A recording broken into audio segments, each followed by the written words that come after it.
What's up, everybody? Welcome to another episode of the Self-Helpless podcast. I'm Delaney Fisher. And I'm Kelsey Cook. And today, oh boy, we have Dr. Viviana Coles today. If you are a Married at First Sight fan, strap in because it's exciting.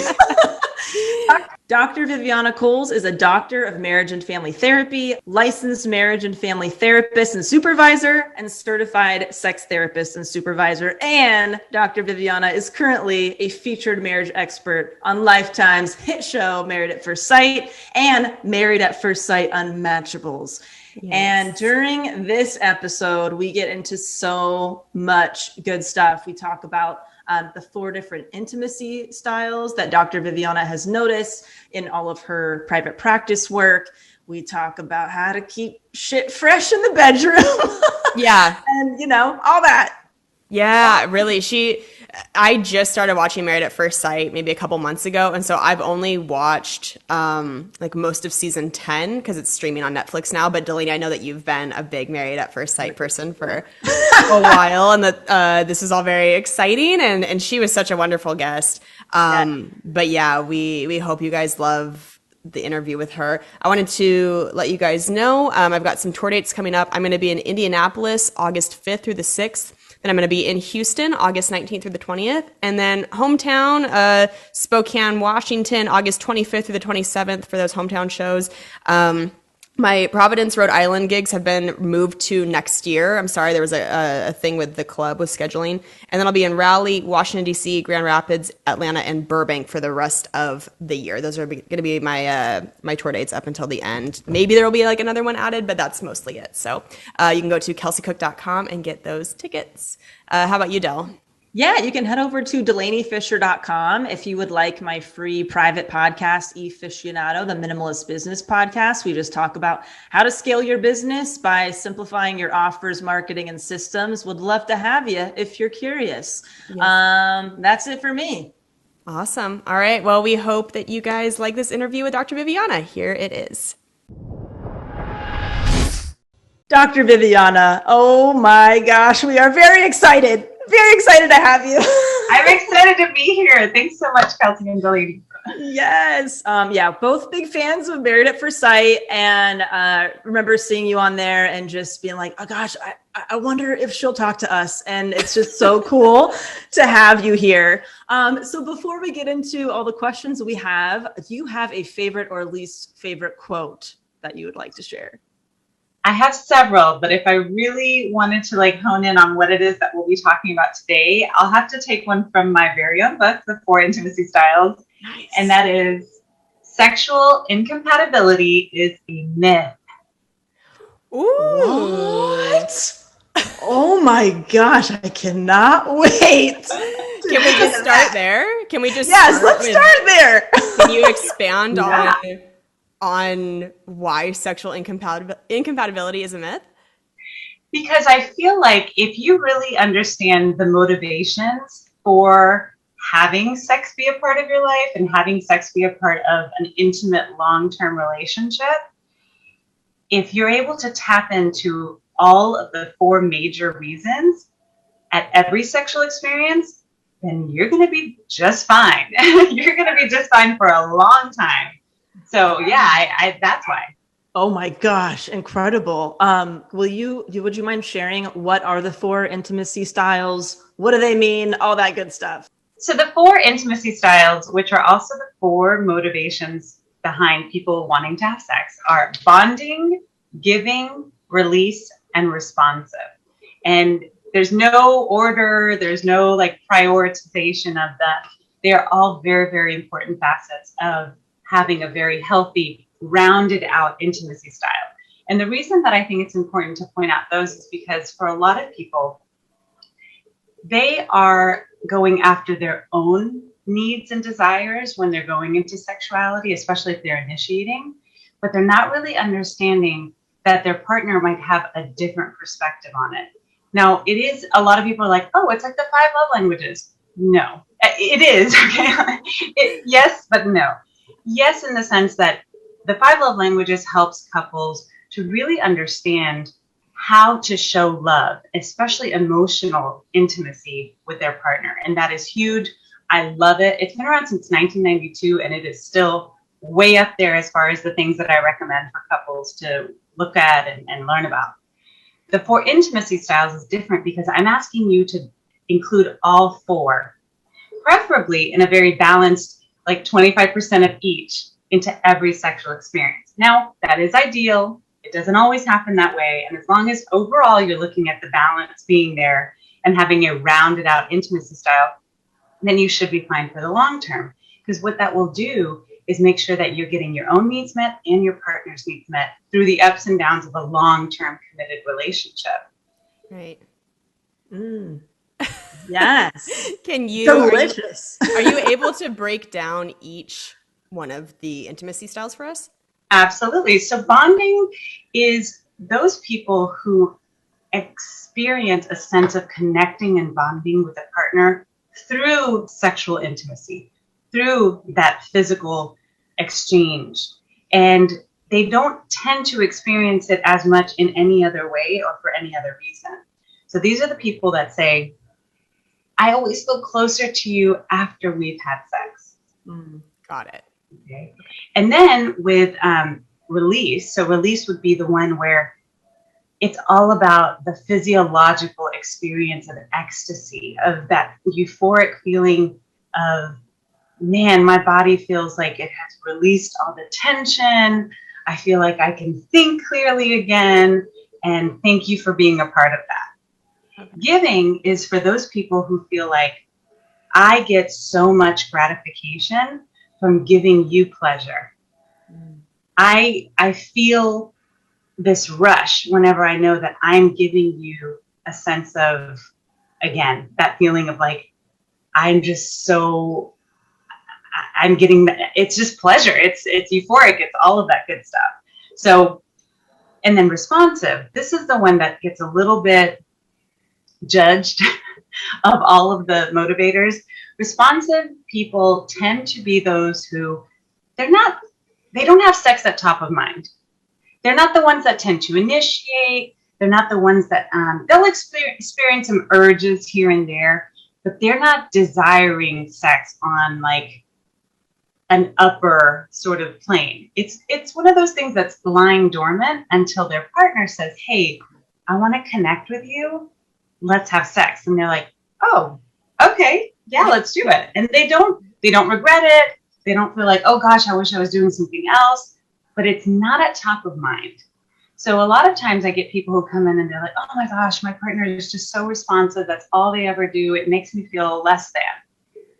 I can see why they would, because oftentimes they can feel like they're doing something to their partner instead of with their partner or for them. Right. And that's why I'm always telling my responsive clients, I'm like, hey, it's really important that you hold on to some of that, because it's great to be somebody who's not always chasing. But you do need to show your partner that it's not something that is only important to them. Right. Oh, okay. Wow. Oh my God. Is there like a quiz people can take to figure out what they are? Absolutely. Yes. I developed a quiz. It's called the 4 Intimacy Styles Quiz. And if you go to 4intimacystyles.com, you can take it for free. You get your results right then and there. And basically what it's going to tell you is what percentage of each of the 4 intimacy styles you're at currently, so that you can get a sense of what you need to work on as far as maybe lowering something and adding a little bit more on, to try to round it out to 25% of each. Again, that's ideal. If you're already close to that, you may not need to tweak a thing, but most people do have something that's a little bit more prominent or predominant. Oh, I love it. I feel like I've been different levels throughout my life. I feel like I used to be one way and now I feel like a mix of both. And so like, what are some practical action steps people can take to kind of like level themselves out once they get their results? Well, once they get their results, if you're a singleton, I think it's important to read more about what each of them are like and what they might show up as. If you're with somebody who's, if you're partnered up, then you can ask them, does this sound right? Is this your experience of me? And kind of get that confirmation. If you're trying to, let's say, be more giving, so what that might look like is in the next sexual act that you're going to experience. And hopefully you know that it's coming so you can be ready. That's when you're going to say, you know what? This is all about you. Let's start off the first part of this with, instead of you maybe stroking me or massaging me, let me do this to you. And normally, I know you like to squirm, but just relax. I'm going to do this for 5 minutes. Put the timer on so that your partner kind of understands what's going on, and make it all about touching them, maybe even whispering sweet nothings about them, and not expecting anything in return. If you are the kind of person who needs to bond more from an emotional experience, from a physical experience standpoint, then this is when you're going to use the time you could. There's before, during, and after, and you'll get tips of that in my book. But if you, let's say after the sex act, whatever you decided to do and what that looks like, you're going to share how it makes you feel close to your partner, why it makes you feel close, and if there was anything in particular that y'all did that really tends to kind of like warm your heart. So you're going to really pinpoint what you did or what they did that makes you feel closer, maybe even more vulnerable or even more safe around them. And those are just little tidbits on what can happen, because I think for a lot of people, they're just going from a very carnal place, a very like check the box off. And that's not enough to sustain. Hey, it's great. I'm a fan of quickies. I'm a fan of, hey, this is all about me, or this is all about you. But if you're trying to be satisfied in the long run in a relationship monogamously forever, basically, you have to do something like this. It's a little bit of work. You have to be more conscious of it. Yeah. But it's really fun work. Yes. Work I don't mind doing. I'll do this homework. No problem. Yeah, no, this does feel very, very worth it, especially for people who are trying, like you said, to have a monogamous relationship for the rest of their lives. Like, I know that for a lot of people that can seem really daunting, to kind of keep that spark alive. How does the intimacy styles, how do they relate to attachment styles? Yeah, so I think I do write a little bit about that in my book as well, because I believe that attachment theory is an important piece of how you end up relating to others as an adult. Sexually, though, there hasn't been as much research. So what I've done is I've kind of gone through and talked about what's ideal. And if you're struggling with being more bonding, or if bonding is the only thing that you get out of sex, how that might be an insecure attachment. And that would probably be a whole other podcast, as it is, a whole other episode. But what I'm hoping that people will do is identify their own attachment styles, and if they need to do that work before entering into their relationship, or if they're in a relationship now, really working on getting more secure attachment as an adult before getting into a sexual relationship with somebody. And if you, like I said, if you're already in one, making sure that you're addressing that first. I'm one of those therapists who believes that there are certain things that you have to address prior to expecting to have a healthy relationship. So if you have substance abuse issues, if you're dealing with unresolved trauma, if your attachment styles are unhealthy, those are things that you probably want to do some work on as an individual before really trying to focus on the complex relationships that you're in. Right. I have a bit of a weird question. Okay. So I love weird questions. Let's say somebody likes to be dominated in bed, and it's like the act itself is a bit more one-sided, like on purpose. Is it still possible to kind of bring all those elements into that experience, or is it kind of more chopped up where it's like, okay, we're going to do this for me, but tomorrow it's all about you, bro, like that kind of thing? Or like, how do you do that when there's different like fetishes or preferences in that way? So absolutely, you can still have a rounded out intimacy style, even when you have some proclivities or tendencies or preferences, or even fetishes, because it's about your motivation to do those things. Why is it important for you? if you have somebody tied up, absolutely they can experience, you can experience release, they can experience release. You can still be very giving. And most of the time, the person who is being more restrained is actually getting a lot, and they're giving power and control over to their partner. They're being vulnerable. There's still very much that exchange.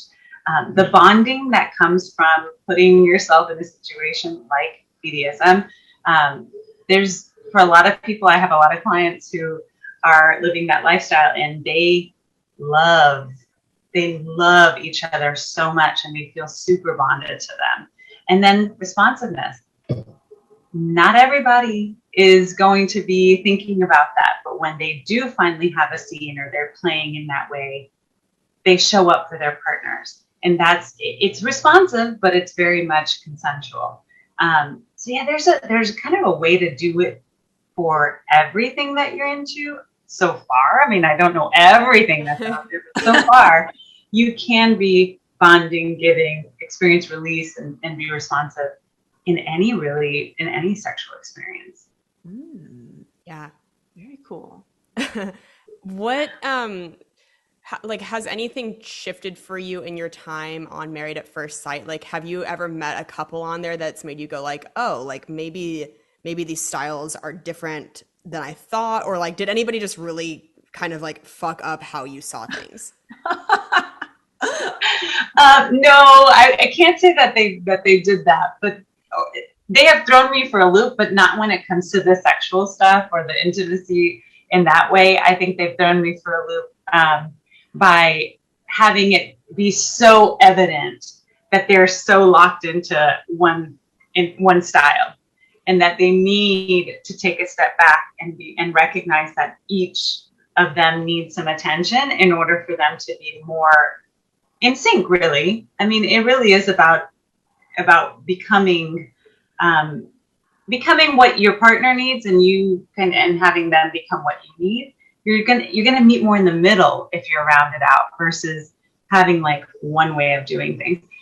Again, I bring up the 5 love languages because it's just such an important facet of any relationship, but it's difficult. It is difficult to learn how to do things a way that is totally foreign to you, learning another language, learning another dialect. It's up to you, and it's up to your partner to share what your dialect is. Same with the 4 intimacy styles. It's up to you to do the work to know that you're rounded out. And for my singles, I'm always telling them, like, you're going to be a much more attractive partner, whether it's the first time y'all have sex or the 1,000th time that you have sex. You're going to be much more attractive when they can see that, wow, you are well-rounded. Like, I get a little bit of everything from you every single time, instead of it being very one note. Nobody likes one note forever. It's annoying. It's boring. It's annoying. It's very predictable. And this way, it kind of helps. I think it helps to inspire couples to know that they can branch out. Once you're rounded out, you can kind of branch out, and it doesn't feel as scary, or it doesn't feel like such a far departure than what you're used to. Yeah.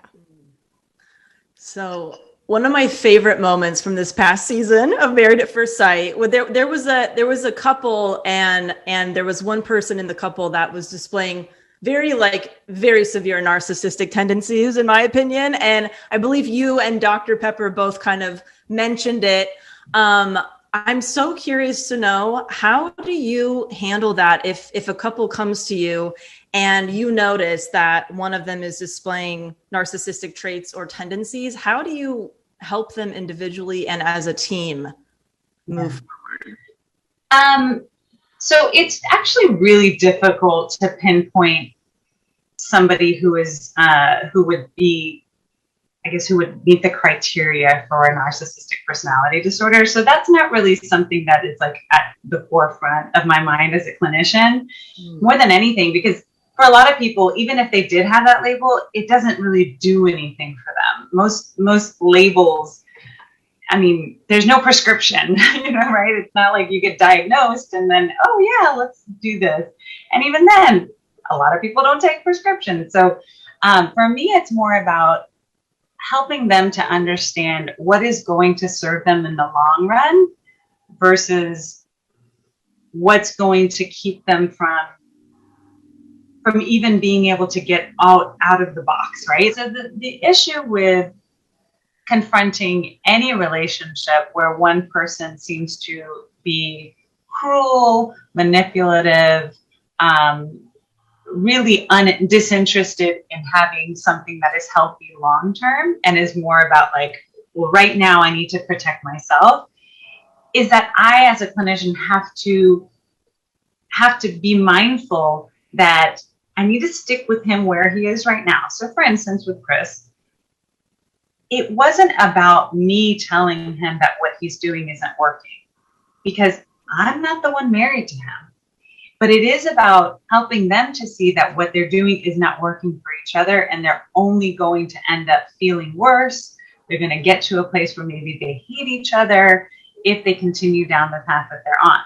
The disrespect was through the roof, the gaslighting, all of that. So I can point those things out, but I can't tell them, and you need to divorce. Just like, I don't know if y'all are married, but nobody could tell me to divorce my husband. I have to do that for myself. Nobody's going to drag me to, because they are legally married. I have to say that again. Nobody's going to drag me to the courthouse and sign something if I don't want to sign something. So what I have to do is really be a mirror and say, this is what I'm noticing. Is that what you're experiencing? What are you experiencing? Okay, this is what I'm noticing. Is that healthy? Do you like that? Is that what you envisioned marriage to be like? Because that's the other big responsibility that we have, is that we're teaching them what marriage is, because they've never been married before. Most of them have never been married. So the idea that we're teaching them what is okay and what isn't. On top of that, having to kind of give them a glimpse as to, well, this is what married at first sight is versus what you would have if you were a typical newlywed. And balancing all of that is why it's so important to have experts there to support them. Because you can have anybody saying like, oh, this is what it's like to be married. But being married at first sight, it's like this really condensed experience. And a lot of them feel that after the 2 months that they're married, before decision day, that they've been married for 2 years. So it's a very unique experience. And again, I think it's about being a mirror and then checking in with them. Now, if somebody says, I'm totally fine with what's going on, it is not my place. Even as a therapist, it is not my place to convince them that they're wrong. I can, however, educate them on most relationships that are experiencing this. If it gets worse, will end up divorced. If it gets worse, could end up with having a physically abusive situation. You could find yourself feeling emotionally abused, things like that. But there really is very little that anyone can do to force somebody out of a relationship. It just, if anything, you have to cut that relationship, the friendship out, which that's not the kind of relationship I have with my clients, so I don't have to do that. We film with each of the couples individually on decision day together and all that. And it's about 3 hours per. Wow. So when he came in and I could tell, I was like, this is not a normal decision day situation. Something is going on here. This couple seems undecided. They seem kind of off, or more than anything, I felt like she was decided and he was trying to not be. The exhaustion and my patience had finally run out. It was like midnight after a day that starts at 5 a.m. And I was like, you're done. Like, this is like, you, I know that it came across like a badass. Like I have lost my mind. I loved it. I thought it was very refreshing. I was livid at the idea, it's one thing if she wants to try things out with you. Okay. But this, if that's the case, then y'all are married and you're staying married. So when he was trying to convince me that this situation, that he could leave undecided as a third, not even an option, I'm like, no, you can't do this to me. You're certainly not going to gaslight me. You're not going to manipulate me. Right. No, like literally it's one or the other. if you don't want to decide anything, you're still married. That's what's happening. And I remember just being like, no, this ends here. Yes. Yeah. Great moment. And the truth is, it could have been either way, whether they had decided to stay together or not. It's either way. But this third option, I thought, you know what? Not today. So here's the thing. There is no shortage of people who get into this who then don't know how to do things gracefully and don't take our advice. Right. That's so funny. That's a risk that unfortunately people who do this run is they may not, it may not be intentional. They may not have any sort of like malicious intent.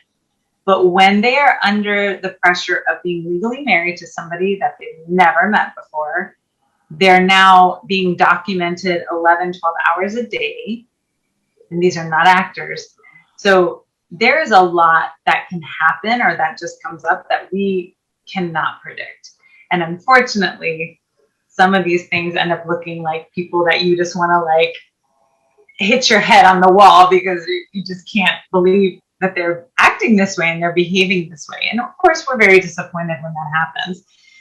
But even in undocumented real life with my clients, all I can do is be a mirror, show them what it is that I'm seeing, tell them why I think it's not long-term viable what they're doing and how their partners might be feeling. But I always want to get confirmation from their partners that they're experiencing what I'm saying or that they're not experiencing what I'm saying. And that's something that I did with Mindy.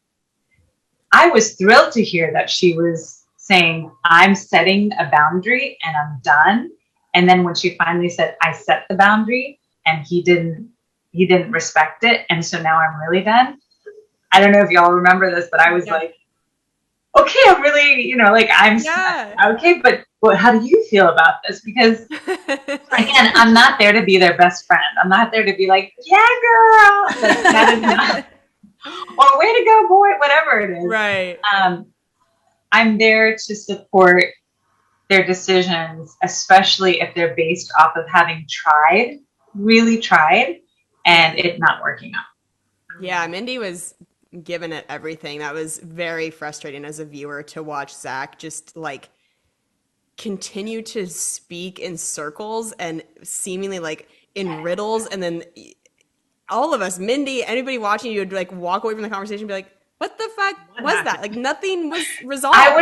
I was shocked when I finally saw this season and I saw the footage because typically when he was just, if it had nothing to do with Mindy, he was quote unquote like a normal conversationalist. Yeah. Oh, it was the most odd thing. But the minute you talk to him about his marriage, it was almost like he had a glitch and he just couldn't figure out. And I think a lot of it is because I get to know them in different ways than maybe their partners do or the viewers do. Yeah. And I think a lot of it was that he was so concerned about how he was going to come across and how to convey that he just was not attracted to her in the way that he would need to be in his mind to have a long-term relationship that was viable. Yeah. That was just the weight of that was on him. And I think he realizes, and still, I know that he has expressed that he has a lot of care for her and he wants the best for her. But when you have all of America and beyond saying, you have to work this out. We want this to work. She's so nice. I think for him, it was just this thing where he said, I don't know how to speak without hurting anybody. Yeah. Right. So to go back to your quote in the beginning, when you say that sexual incompatibility is a myth, you're not including just like primal physical attraction in that, are you? Or like, are you saying that a Zach and Mindy situation could have been worked out despite him just not feeling that like base level attraction to her? I think that he could have. I think that anybody can possibly grow in their attraction to someone if there's respect and if they honor them as humans. I feel like the longer you're with someone, the more you respect them, the more you are curious about them, the more situations you get into that allow you to get to know one another and connect, that it's much more likely that you'll get to a place where you will want to touch them. You will want to kiss them. You'll be curious about what it would feel like to have their hug. All of that can happen. Now, in this situation, some people are just not willing to break down that barrier to get to a place where they could get to that and could possibly see if they can round out their intimacy styles and experience bonding and giving and release and responsive. So I think with a lot of the situations where things haven't worked out for our couples on Married at First Sight, I think it's because they just didn't even open the door to it. Right. Yeah. Wow. So let's say somebody's been married a long time who's tuning into this and they don't even know where to start. They don't really feel excited about doing it with their spouse or partner or something. And it just doesn't sound like a fun activity or anything like that. What could be the first thing that they do to just kind of dip their toe back in that water? Yeah. So besides reading the book, which I think is really important, or even just going online, I have done countless interviews. I try to give as much information as I possibly can for people to access in different ways. I'm finally recording an audio version of the book so that we can have some accessibility there. So read the book, but then also, it can be as simple as going online to drvivianamethod.com. I have online programs. One is specifically for this couple that you're describing, where it's gotten too awkward. They've gone too long. They don't even know how to dip their toe in. They know that they want to, but they just don't know how. And maybe therapy feels like it's something that's not for them, or they're not really ready for it, and they want to try on their own first. That's the Dr. Viviana method for intimate reconnection. And it's a 6-week process. It is very, very detailed. I've been doing this for years, for nearly 2 decades. And this program is so detailed. It is for the people who are like, we're weekend warriors. We get things done. We're, do-it-yourselfers. Those are the people who would probably be the right personality for this. Of course, they can have help from a Dr. Viviana method provider to walk them through it. And otherwise, they can always do the program with me in office or even online virtually. But that's what I would say is next, because it is not something that just goes away. It's not going to be healed by a great vacation. It's not like all of a sudden somebody retires or they're empty nesters and they have time and energy. And it's not like all of a sudden the sex is just going to reappear in their relationship. These are issues that run deep. And because of the level of vulnerability, because of the level of trust and confidence that you have to have, and safety and security that you have to have in your relationship to dive into this, usually professional help is going to be the best way to start. Yeah. What got you into this specific line of work and the intimacy styles? Like, what made you want to do a deep dive into this? Yeah, I actually started out thinking that I might want to become a therapist when I was a junior in high school. I didn't know that that's what it was. I just knew that I wanted to talk and help people through talking because I love talking. I could talk all day long. I could talk to a wall. I was looking at I'm doing an interview later this week, a talk show, and they were saying, they're like, hey, can you give us some childhood memorabilia or like pictures and things? And I was looking through, and my mom fortunately has kept my old grade school report cards, and all of them say talks too much, talking too much, talking. And it's totally fitting for me. So I knew I wanted to talk, and I thought the thing that really solidified that I wanted to be in private practice was I knew I always wanted to have a family, and I wanted to have flexibility and autonomy. So then from there, going through school, getting my bachelor's and then my master's, I realized that I needed to work on becoming a certified sex therapist if I was ever going to work with couples, so that I didn't look like a deer caught in headlights when they ever asked me about intimacy. I thought it was going to be like this little thing, this little tool that I had in my toolkit. I really didn't think it was going to be such a prominent feature of my private practice until I put it on my card. This is back when we had business cards. I put certified sex therapist, and it was like people were just lining up to see me. We had very few people in all of Houston. There were only 3 of us, and I was the only one under 60 at the time. And there's such a need.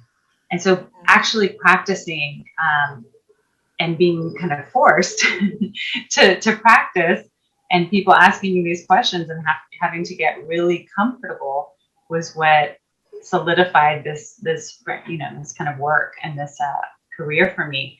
And then over time, like I've always been one of those people who loves to do different things. I love variety. No day is the same as the last. That doing 9 to 5 has never been my jam. I just can't. Like, I wish there were times where I could be like, okay, at this time I'm going to do this, and then I'm going to do this, because I'd probably be at the gym more often. But other than that, I've just always really liked having flexibility and being like, yes, I'm going to go do this at the store. I'm going to take the kids' lunch or whatever. And it was just very important for me to have that. And in doing so, I say yes to a lot of opportunities. I'm that person who's like, you're asking me to do something that I've never done before. Is it going to hurt me? Probably not. Okay, let's go. And so now that's how I ended up with Married at First Sight. I had so many, I had 3 production companies working with me starting back like in 2013, 2014, but nothing ever came of that. And so I finally said, you know what? I'm going to see what happens when I seek out the opportunity to be on TV and help people as a relationship therapist on TV. And I found Kinetic Content.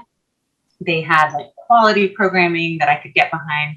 And it wasn't even for Married at First Sight that I reached out. I was just like, hey, if y'all ever need an expert on any one of your shows, I'd be interested. And like, it wasn't until 2 years after that finally an opening came up, and I was top of mind for them. And I'm so glad, because it was like the most amazing experience. And it continues to be something that I've learned so much from. It's just awesome.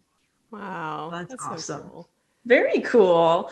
Have you noticed any specific tips or tools that help people kind of maintain the intimacy, like once they reach to a good point, or how can like we build that accountability in, to our relationship? So I'm glad that you said that. You have to build the accountability in, and most people find this very controversial, and we can go back and forth on it. But if it's a problem for you, you need to be scheduling time together. Yeah. Even if it's on your calendar, but it's not on your partner's, that's okay. As long as it gets done, as long as it's something that you have carved out time for and it happens, who cares how it happens? Nobody's going to fault you for investing and planning time with your partner. Some people say, oh, it takes the spontaneity out of it. Well, if you have lots of spontaneous sex, then you don't need to schedule it. Right. This isn't for you. Right. You're not looking this up if that's the case. Exactly. So I'm a big fan of scheduling. I think it's important to do that, especially when you're a busy person. Even if you're not, it's nice to have something to anticipate and look forward to. That's true. Yeah, definitely. Is there anything else that we didn't cover that you would want our listeners to know? Yeah. Definitely just making sure that they understand it's important to keep respect in your relationship.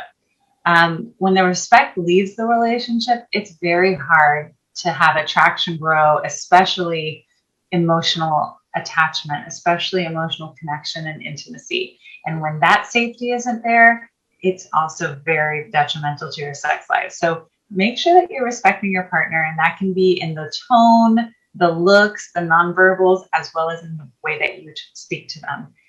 If you wouldn't want anybody speaking to you like that, then don't speak to your partner like that. So that's kind of top of mind tip for sure.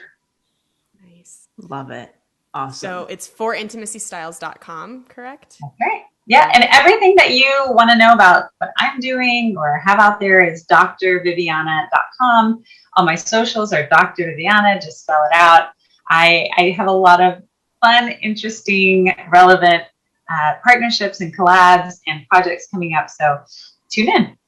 Oh, yay. Yes. Oh, we will. Don't you worry. Yeah. Thank you so much for giving us your time. It was so Seriously. fun to get to talk to you about all this. This was awesome. Thank you so much. I hope it helps. And even if just one person out there learns something that helps them stay with their partner forever, that warms my heart. Yeah. That's awesome. All right. Have a great day. Have a Thank good one. y'all. Take care.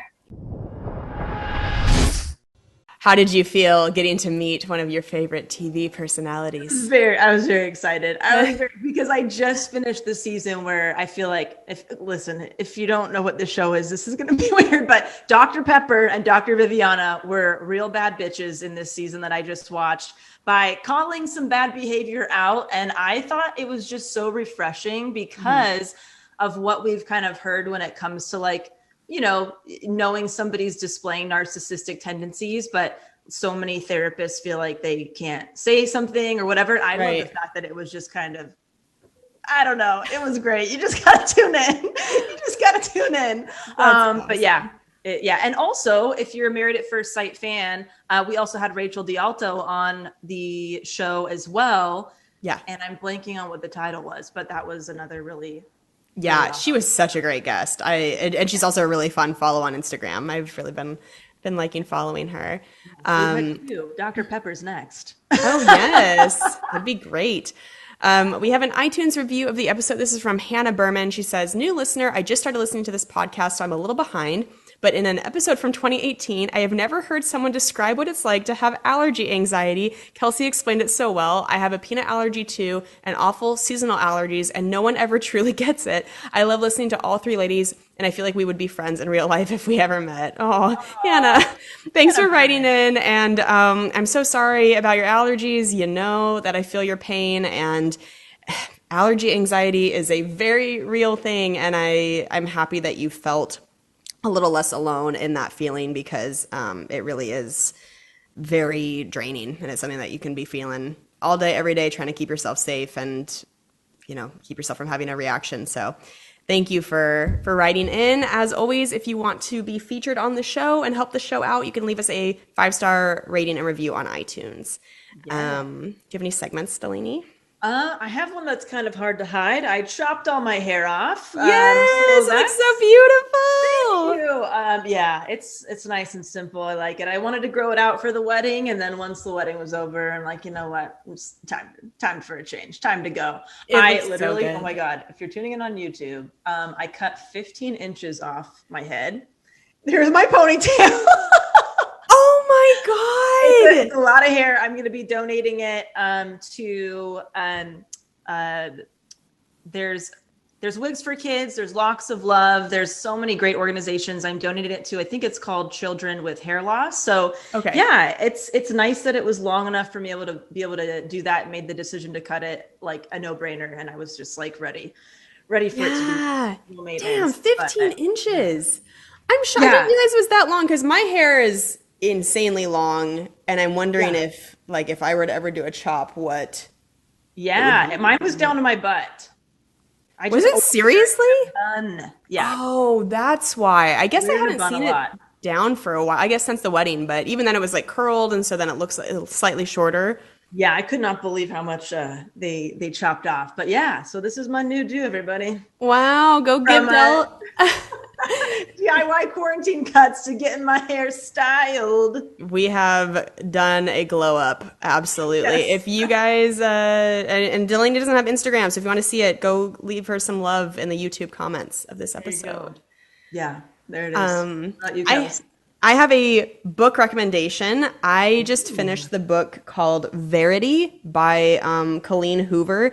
It's been at the top of the New York Times bestseller list for a while now. Maybe it's like at number 2 now. But anyway, people have been raving about this book, and I just inhaled it. Like, I read it so fast because I could not put it down. It's a thriller with also like some 50 Shades of Grey vibes to it, like some really hot sex scenes. But like it's but it's a psychological thriller. It is so fucking good. I just can't recommend it enough. I had a really good time reading it. So if you like that genre, that's become like my kind of favorite genre to read the last couple years. So I recommend. Yeah. Did you read the 50 Shades stuff? I did. Oh, you did? Okay, cool. I did. But I never saw the movies. Oh, that's so funny. I'm the opposite. I never read any of that. I wait for the movie. Oh, funny. The books were good. I think I finished all of them. Maybe I like stopped. Did I finish the very last one? I know I read the first couple, but yeah, I never watched the movie. Everybody just said it was so bad. I mean, bad, good, good, bad. Bad, good. I mean, it depends if you like bad movies and hot sex scenes. Yeah, it's just the book. I heard the book was much more graphic and more satisfying in that way than what the movie was able to really convey without it being like, Right. rated X. Right. Wow. Good hot wreck. Indeed. Hot wreck. Yeah. All right, guys. Well, head to kelseycook.com, get those tour date tickets. Yeah. SteliniFisher.com for the free private podcast if you're a business owner or entrepreneur. Awesome. Okay, guys, have a wonderful week, and we will talk to you next time. Bye. Thank you so much for listening to the Self-Helpless podcast. You can find our Patreon community, merch, and our individual work at selfhelplesspodcast.com. We'd be thrilled if you shared this episode with a friend, or feel free to post it on Instagram and tag at Self-Helpless Podcast so we can repost you and say thank you.